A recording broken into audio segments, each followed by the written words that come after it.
Hey everyone, welcome back to another Router Gods video. Today is Friday here in Thailand and it finally happened. My credit card got hacked or stolen. And we'll talk about what happened, how I found out. We'll also talk about what you can do to prevent this from happening and how you recover from it. So every couple days I check my balance on DBS. So DBS is one of the major banks in Singapore. Actually, it's probably the major bank in Singapore. And I noticed that it had two charges.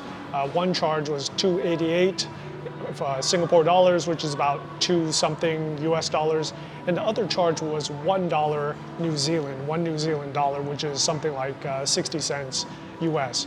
So not a big deal in terms of monetary loss, but when you see small charges like that from vendors that you don't know about, from stores that you don't know about, then you should take steps. Like someone's stolen your number. This is what's known in credit card fraud as tasting. They're tasting your card to see if it works, and if it works, the hacker will go to the dark web and sell your number to prove, and he will include screenshots that, hey, it's worked with these two vendors, I've tasted it, and I've been able to do 2 transactions for $2 and the card works. What's cool about DBS is DBS has an awesome phone app, and you can go into the phone app and you can do 2 things. You can put your account into travel mode, and travel mode means that you're traveling like I am. And incidentally, in the last 2 months, since the start of June actually, I've been on a tear traveling. So Singapore, Las Vegas, Sydney, Manila, Thailand, Singapore, then to KL, then back to Singapore for basically a day or 2, and then here in Thailand. So I've been going all over the place using my credit card. So eventually it kind of made sense that luck would have caught up to me and someone would have stolen my credit card information. And this, for DBS, this is actually the second time that this has happened.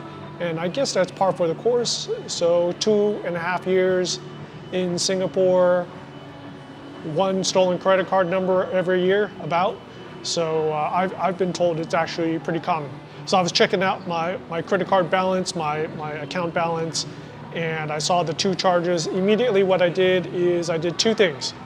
I went into the app and I lowered all of my limits for ATM withdrawals and Visa charges. So it's pretty cool. In the app you can designate maximum limits for certain actions, like how much money can you take out of the ATM, how much money can you charge to the Visa, how much money can you transfer from your account, can you do a wire transfer.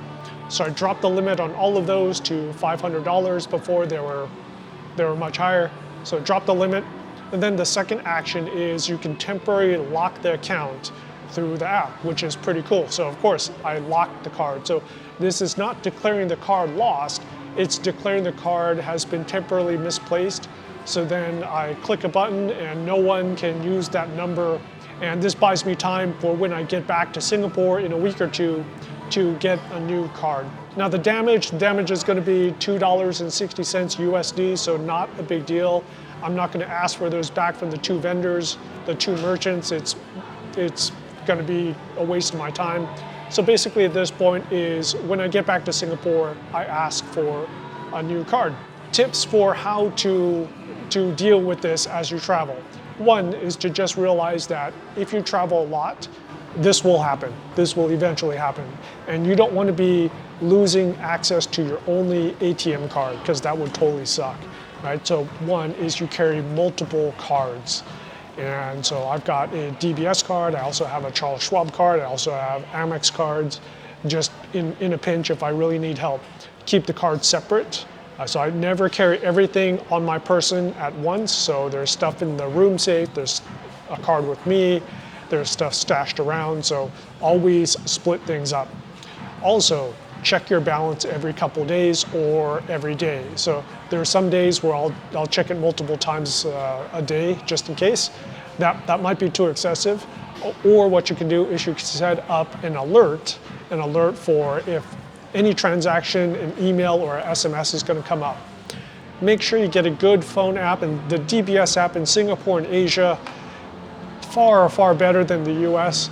Get a good phone, get a card with a good bank, that has a good application on your phone that allows you to do all of this without visiting the branch, without visiting an ATM machine. I've been doing all of the protection, all the mitigation through the phone.